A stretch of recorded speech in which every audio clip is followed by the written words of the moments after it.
Okay. The stragglers are coming, so let's just roll. This next panel, the idea is basically just to follow up on what we just heard from Paul about a tipping point and look at how that works out from a variety of perspectives. And Jeff from USC Annenberg is the master of ceremonies. So I will let him introduce the panel, and then we're just going to roll. So thank you. Go. Thank you, Spencer. We have a wonderful panel, a great topic, and absolutely no time. So we're really going to make this move quickly. And if we do our job well, you're going to leave wanting a lot more. So we'll try to give you as much as we can and then give you the more a little bit later. The title of this session is The Living Room War, which actually comes from a book about 30 years ago by Michael Arlen, who was referring not to television, but to the Vietnam War and the fact that it was the first war watched live in the living room. Today, the living room war means this war for content that we heard so much about this morning. So let's begin to look at this. And just to spend about 30 seconds, we know that television has always dominated our at-home awake time. Most of us turn the set on the moment we enter the home, leave it on till we go to sleep. Some of us go to sleep with it on. Some of us even leave it on when we're not at home so that people think we are at home. And historically, if we wanted to carve out time at home to do anything, take a walk, take a nap, take a shower, that time almost had to come from television.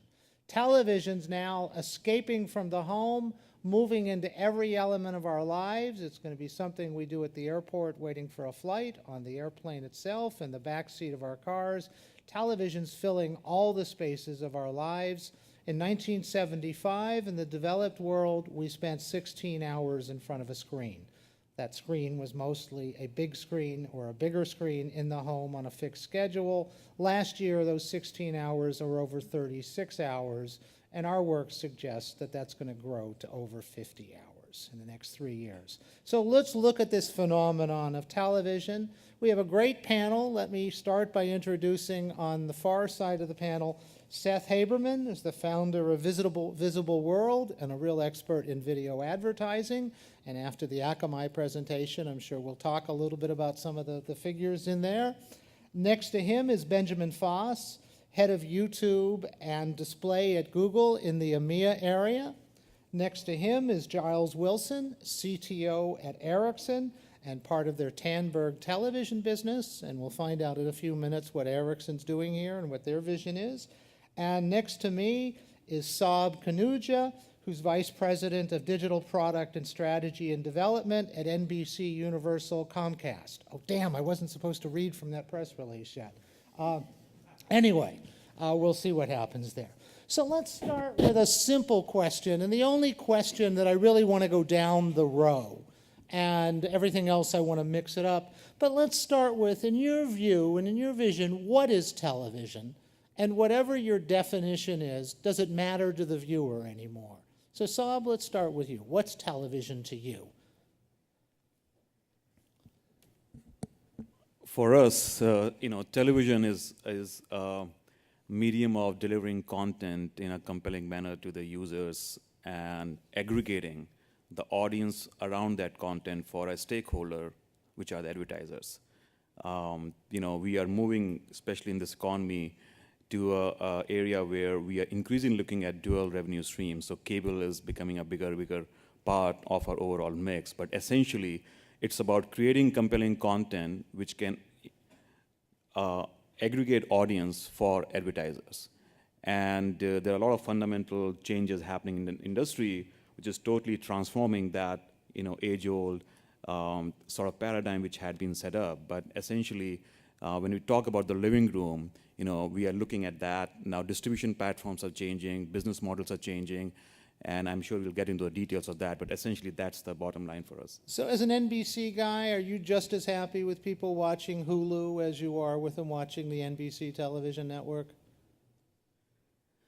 So I'm on the digital side, so I would say yes, but the essential, I would say, reality today is that for all the success Hulu has had, the bills are still paid by MSOs who actually have interest in getting the television content distributed through their pipes. So users actually don't care at some level, but from a business point of view, almost all of the revenue is made on the television side through the MSOs, not through Hulu. And Giles, to Ericsson and to you, what's television? And does it matter to the people who are going to watch it? I think to Ericsson, television is the delivery of aggregated, professionally generated content to the consumer in the home. Traditionally as a linear service, but increasingly on demand, and moving further out, also mixed together with communications and data services. We look at our traditional customers, and we see people who are traditionally TV platform operators adding voice and data services, the Comcasts and Time Warners of this world.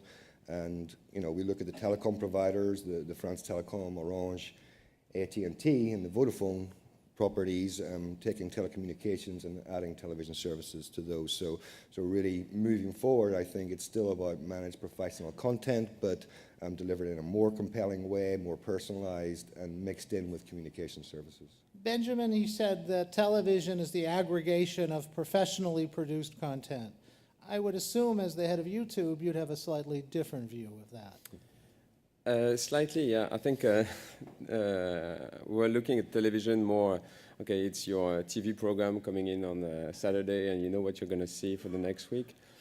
More and more, it's just a third screen in the cloud that gets you, it's a great screen, it's in the living room, it's big, but it's a third screen that gets you access to an infinite amount of content, more and more on demand, more and more when you want it, with time shifting, etc.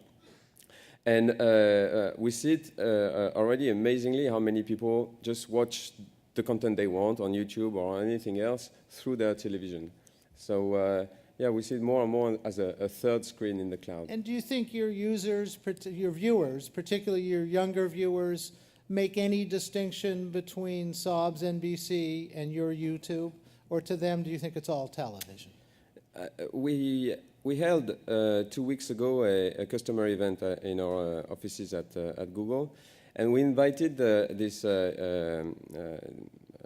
teenager, Charlie. Charlie is 18 years old, and he's got 28 million subscribers on his YouTube channel called Charlie's So Cool. And Charlie came in front of those audience of CMO, and he said basically, I really don't understand what you mean by offline, online.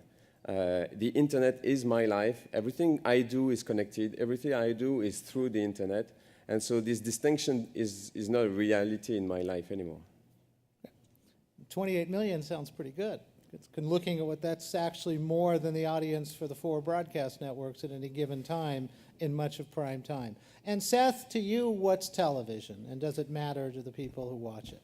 On an abstract level, it's moving pictures and sound telling stories, and for Visible World, it's a great opportunity, a practical opportunity to make money in advertising. And I think we do care where it comes from only because the economics are so different. To the question that you asked Saab, the economics are just so much more fruitful today on MSO-delivered content than on internet content. It's where we go to make our primary living, but we're agnostic if the economics are agnostic. And what I want to do now, and the only time, I want to ask one unique question to each of you. And let me start with Giles. And it's obvious why NBC Universal's on this panel. It's pretty obvious why YouTube is. I think Seth's role in advertising. But Ericsson, we know Ericsson is a company that's in a joint ventureship with Sony making handsets. Those who work with telcos know that Ericsson's one of the biggest builders of the infrastructure of the internet. What's Ericsson doing on a television panel? What's your vision? You came from Tandberg. What's the Ericsson vision for television? Yeah, we are the leading telecoms provider globally, providing infrastructure for the internet, carrying 40% of the world's mobile data. But the world changes, and you look at those networks 10 years ago, they were primarily voice. As we move forward, they're now voice and internet, and increasingly they're video. So we're seeing a coming together of video services with the other kinds of services, and we want to enable the future of those networks, bringing those services together, and also enable the future vision for the conventional managed television platforms and enhanced and personalized user experiences moving forward. And Saab, not to pick on you or to pick on NBC, but every television network is cyclical, goes up and down. NBC's had a better run over the last 30 years than anyone with must-see television, but the last couple of years haven't been so good for NBC's television network. And we've seen, for example, that the 10 o'clock hour, which used to be originally scripted programming, is now entertainment with Jay Leno. It can be produced for about $2 million a week rather than $16 to $20 million a week. A while back, your head, Jeff Zucker, talked about giving up the 8 o'clock hour, got a lot of resistance and didn't. But as NBC, which is having the most trouble right now, are you finally at the point where you can't afford to program your network anymore? Is that where it's come to? Not really. I think if you look at the economics, I mean, you will get a very clear answer. Yes, I mean, in prime time, NBC has been fourth out of 4 networks for a couple of years. But if you look at the revenue streams coming from that dayport throughout the 24-hour period, it is actually not significant. So while we do care about having our ranking up in prime time, but it does not really impact our bottom line that much. NBC Universal as a company has 25% revenue coming in from cable, but more than 65% profit coming from cable. So NBC network is actually not a big determinant of the bottom line.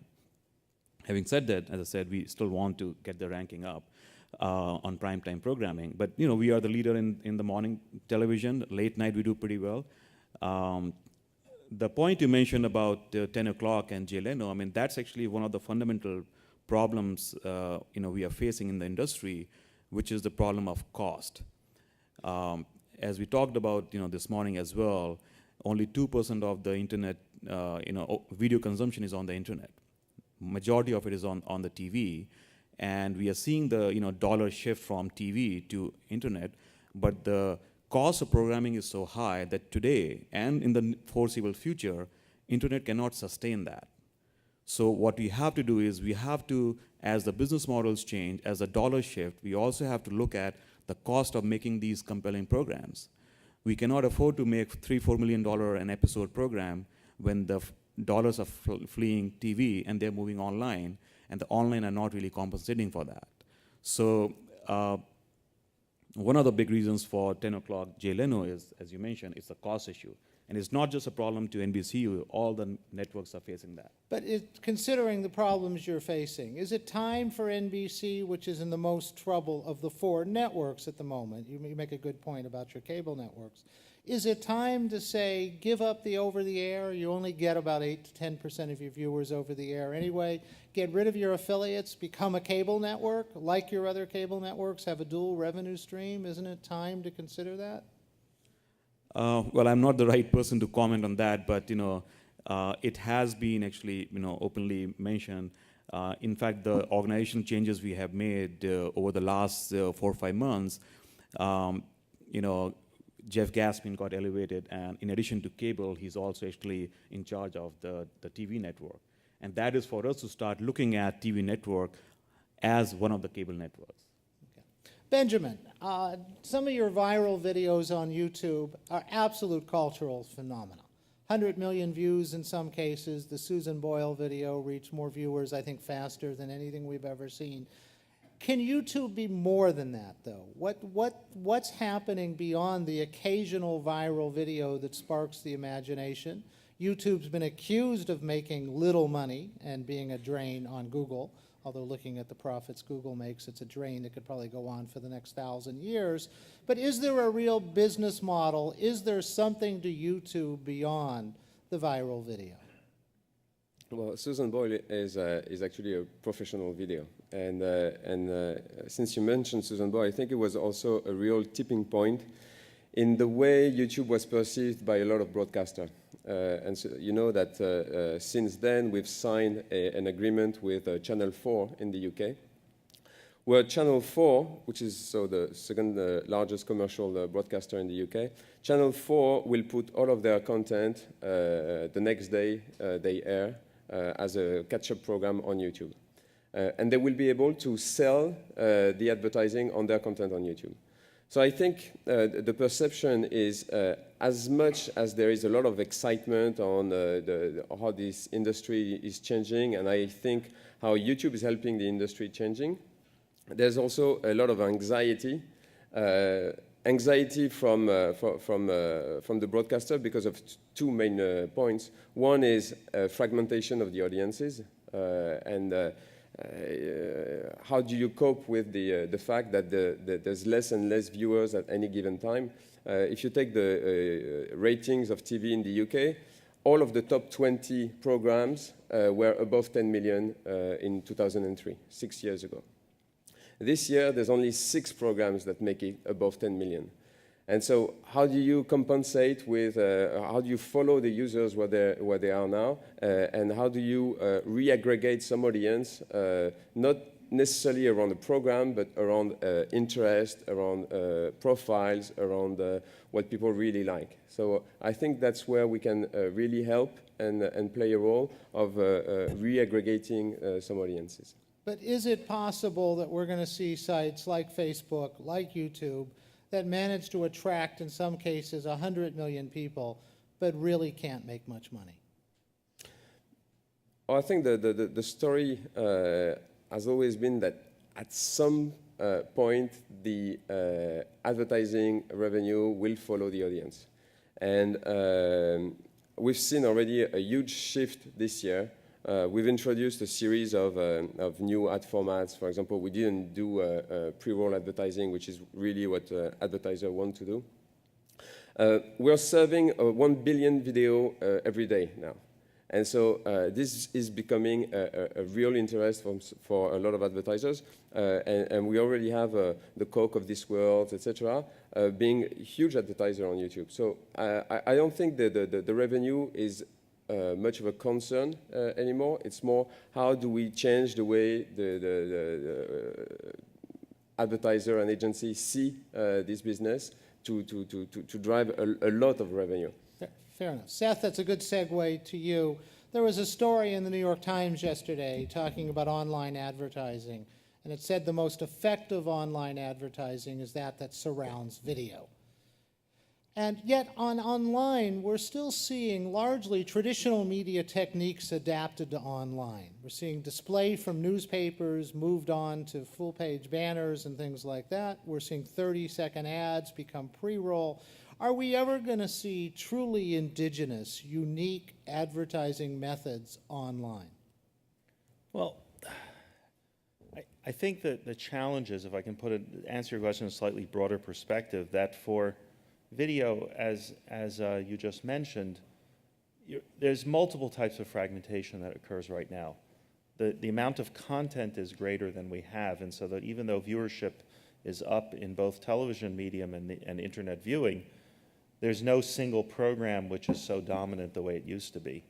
There's transmission fragmentation, right? There's IPTV, there's multiple forms of IP video, there's multiple forms, satellite, cable, analog cable still exists in many places.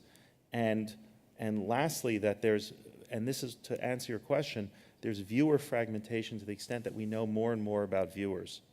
And as you know more and more about viewers, I think that gives the hope that the advertising that you can put into that type of video becomes more valuable as you take advantage of it. Because that's the only thing.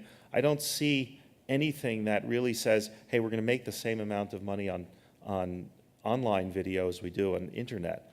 So I think what you'll see, which could be indigenous to the internet, are things that take advantage to the things that are unique to the internet, the amount of information we know about the viewer, the context that we know, all of those types of things. Although all over the world, legislators are now introducing legislation banning any collection of online information. If you survey or poll users, they will tell you very naively, because of the way the question is asked, they don't want anyone collecting information. There's a real danger, a real dark cloud on the horizon that this may end up being an opt-in only system, which would probably kill it. and that people just say they don't want any collection of information. We think it's more complex if they find out that without collecting information, they're going to have to pay for content. But any concern about what governments seem to be doing? Look, I always start with the notion that if you find most people are willing to trade giving some information for better service. That's been in shopping sites and information sites. People have known that for years. And so there are outliers who will never do that. And I think very often they become the focus of a lot of the discussion, but not really the critical element. I think there's some very good things actually going on in Washington that are moving things away to a more rational discourse, especially in regard to the area that we focus the most, which is targeting ads on television. You're talking about Washington, D.C. Yeah. The American capital? Yeah. Reasonable? Okay. All right. Let's get a couple questions out, not for whoever wants to answer them, but let's try to go through a couple things quickly. Our work has shown for a couple of years that 70% of people see something on television and sometimes go and look for something from that on the web. That 60% see something on the web that draws them to television, but that only 14% of people are ever on the web and television at the same time doing related things. We're not talking about sitting in front of the television set answering email. That only 14% have ever been on the website of a show while watching television. Is this an area, this interactive television that we saw talked about 10 years ago when Intel seemed to be fixated on you were going to watch Friends, click on Jennifer Aniston's dress, and find out where to buy it? I think 2 people on the globe ever wanted to do that. Are we going to see... Only if they could have the dress immediately. And take it off of her. That's a whole other phenomenon. Are we going to see people on the web watching television integrated at the same time? Is this something that we're going to... I think there's always been a tremendous amount of confusion in this area because the great value that TV brings is the narrative.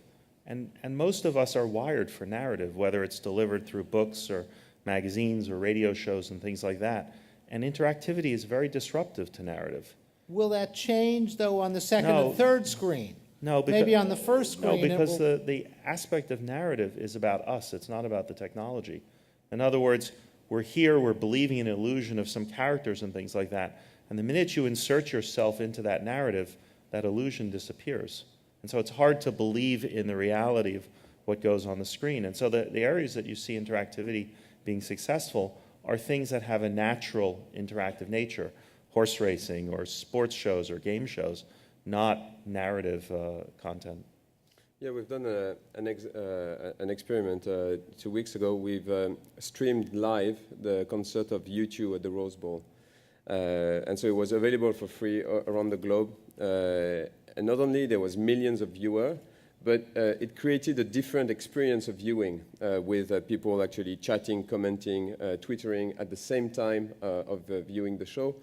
And there's real potential for this community viewing of program.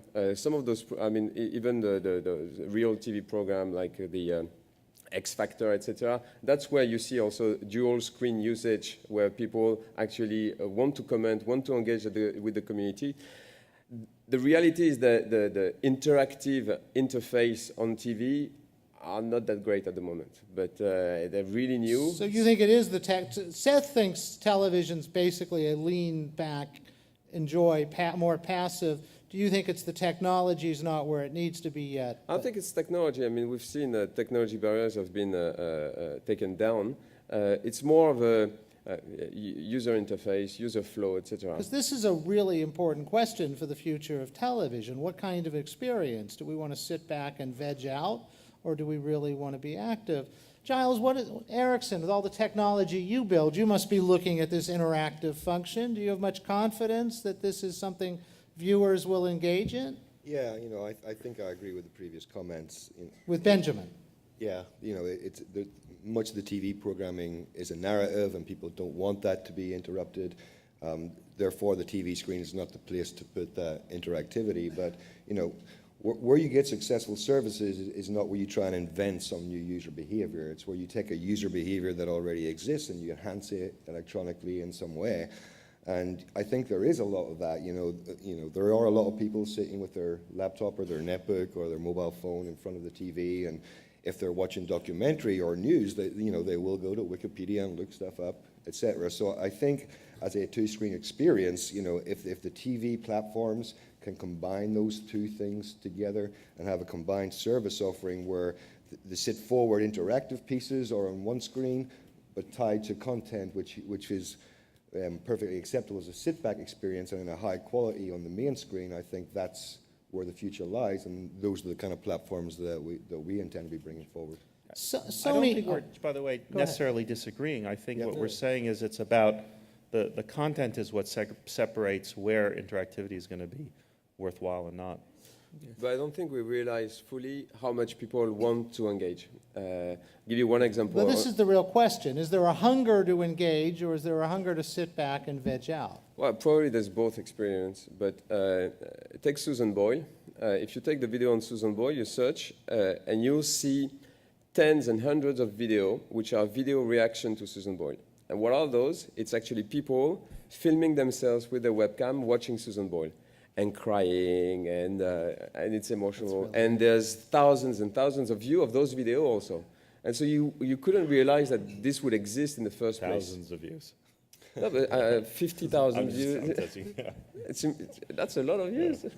That's So pretty I think I agree with most of what the panels are saying, and it clearly depends on the type of content. And depending on that content, the user's expectations are different. They either want to engage with it, or they want to sit back and have a lean-back So experience. you see a place for both kinds of Absolutely, experience. but today predominantly it's a lean-back experience in the living room, and it's a game shows. You're watching news on CNBC or a lot of the sporting events. There, people do want to actually sometimes look at the stats. In game shows, they want to interact themselves. We actually have initiatives for shows like Deal or No Deal, where we have a parallel game going on, where you can have a two-screen experiences. We have launched some applications on Bravo, where you're watching Top Chef, and there's an L-bar experience, interactive experience, where you can use a remote control and actually vote for who's going to win and things like those. But it's not the mainstream behavior. Although certainly American Idol pioneered that.